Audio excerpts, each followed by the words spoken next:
Welcome back to the Sports Perspective TV viewers and subscribers. As always, thank you for tuning in. Really appreciate you taking your time out to watch the video and interacting with the video as well. So, yet another series victory for the West Indies. Mostly a huge shout out to the team.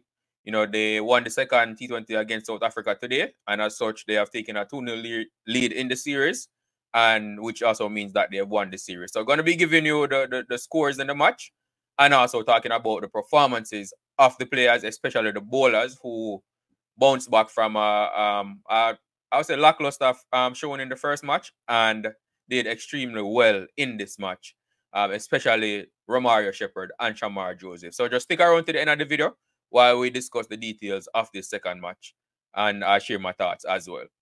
Right, so getting straight into it. So the West Indies, do take a second to like the video as well and subscribe to the channel if you haven't done so as yet. So West Indies batted first in this one, and we put up a score of 179 for 6 of our 20 overs. Started well. A decent partnership between Alec Athanaze and Shai Hope again. Athanaze, he scored 28 from 21, and Shai Hope, he scored 41 from 22. Right, so it wasn't as fast as a start as we got in the first test match, in the first T20. Which they scored 75 runs in the power play in the first T20. This time at the end of the power play, we were 43 for 1.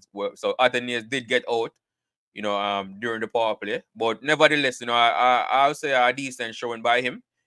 Definitely promising, looking promising for him going forward in the T20 format. And Shai Hope as well, coming off the back of his half century in the first test match, in the first T20. I keep saying test match for some reason. In the first T20, getting another good score, 41 out of 22. Quick fire, 41 out of 22. So huge shout out to Shai Hope. Nicholas Pooran, he got 19 from 19. So he didn't have that coming off the back of the 65 from 26 in the first T20. He didn't have that spectacular performance in this match. Only scored 19 from 19. Then Rastan Chase, he scored 7 from 9.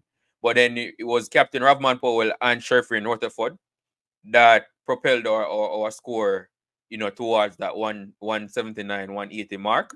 Ravman Powell had played a brilliant innings of him he got 35 from 22. And Rutherford, scored 29 from 18.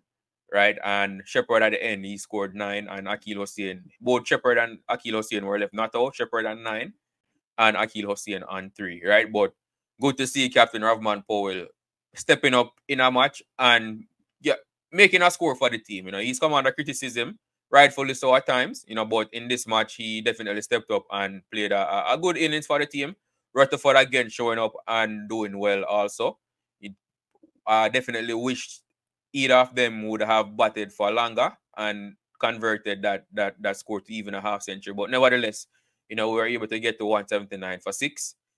Decent score on the pitch, but you kind of felt like they left runs out there, and considering how we batted in the first T20 to chase down that 174, I think that South Africa made, you knew it was going to be a close match, and it's a gettable total. Right, and so bowling for South Africa, Lizard Williams, he got 3 for 36, and Patrick Kruger, he got 2 for 29. They were the leading bowlers for South Africa. Right, in reply, South Africa got off to a blistering start. Similar to the start we got in the first T20. South Africa at the end of the power play, I think they scored 71 runs in the power play. Right, so they were looking like they were going to chase down this total with relative ease. Right, Ryan Rickerton and Reza Hendricks, were going great guns.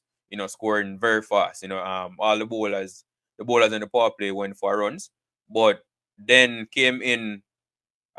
They did lose 2 wickets in the power play actually. Right, so the first to go was Ryan Rickerton. He got out by Shamar Joseph.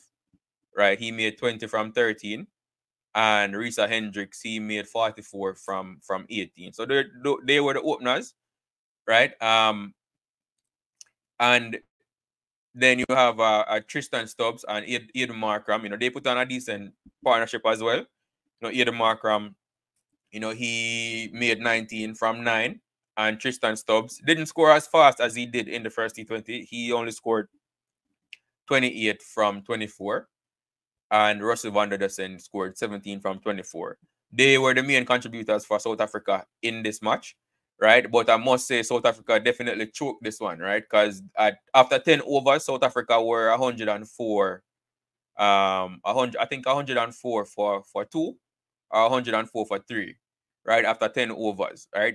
Chasing 180. So they were definitely in control of the match. It was definitely looking bleak for the West Indies. It looked like we were going to lose this one. But then the bowlers stepped up. I must give a huge commendation to our bowlers as well, especially all the bowlers really, because it was a team effort, right? The bowlers that take most of the wickets normally get the highlight, right? Who are Romario Shepherd. He bounced back really well from his poor showing in the first T20, taking 3 wickets for only 15 runs from his 4 overs, right? So definitely peg back the South African bowlers. And Shamar Joseph also taking 3 wickets. He took 3 for 31 from his 4, right? They led the way in the South African collapse, because from 104 for 3 to 149 all out, that's nothing short of a collapse by South Africa. Something that we normally see from the West Indies team, but the South African team definitely choked in this one and collapsed. It was a bad collapse, but good bowling by the West Indies team, because that they didn't just collapse like that. It was a combination of good bowling by all our bowlers. Especially, I must give a shout out to Gudakesh Motie and Akil Hussain as well. They put the clamps on the South African batsman. They built the pressure.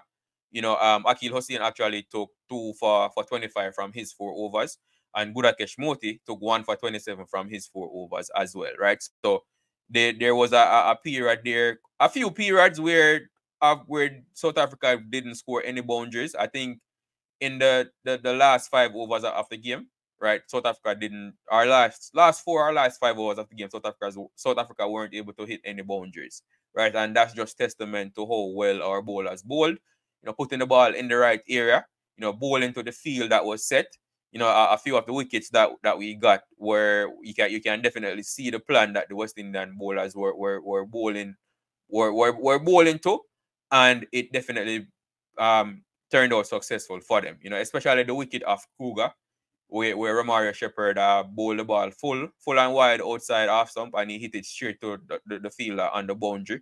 The fielder was set there for that exact shot, and that's exactly where he got out, right? So there was definitely more thought put into the bowling in this match for the West Indies team, and it paid off for us in the end. Like I said, it definitely looked as if we were going to lose this one when South Africa were 104 for 3 with Stubbs and I think it was Stubbs and Van der Dussen at the crease, right? And they looked really comfortable, but in came Motie and Hussain to peg back their scoring, add pressure on them. Then it was Hussain that got the wicket of Stubbs, him trying to break the shackles and trying to hit a boundary, and got caught at long off, if I remember correctly. And that just opened the floodgates for the West Indies to come in, the other bowlers to come in and take the remaining wickets. Like I said, Motie and Hussain, their pressure contributed to the South African collapse. So overall, brilliant team bowling performance by the West Indies team, winning the series. So and I think this is the 6th series that we've won out of 7 so far. The only series that we lost was that Australian T20 series, in the last 7 series, that T20 series that we've played. So the team is on a roll. Even against South Africa, we've beaten them in I think the last 3 series that we've played against them. Obviously they won the important match in the World Cup, right? To get to the semi-final in the World Cup. But other than that, our record against South Africa in T20 cricket is looking very impressive right now, at least as of recent matches. So huge shout out to the team, huge shout out to the captain as well, because I like I always say, we criticize the team when they don't do well, we criticize the captain when he doesn't bat well. But if there's anything that we must commend Ravman Powell for, is how the team has performed under his captaincy. They are doing well, they're winning matches, they're winning series, And that's definitely testament to his captaincy, to Ravman Powell's captaincy as well. Even if he doesn't perform with the bat, sometimes he's making the right decisions as far as his captaincy goes, whether it's with his bowling choices, field positions, and so on and so forth. So a huge shout out to Ravman Powell as well. Huge shout out to the entire team. And it's good to see also that different bowlers stepping up in different matches to help us to victory. In the first match, it was Matty Ford taking 3 for 27. Now, in this match, we have the bowlers that went for a lot of runs in the first match in Shamar Joseph and Romario Shepherd stepping up and taking wickets for us. And not only taking wickets, but being economical while doing so. So a huge shout out to the West Indies. And I'm definitely looking forward to see how they will do. In the third test match, hopefully they can, complete the series sweep.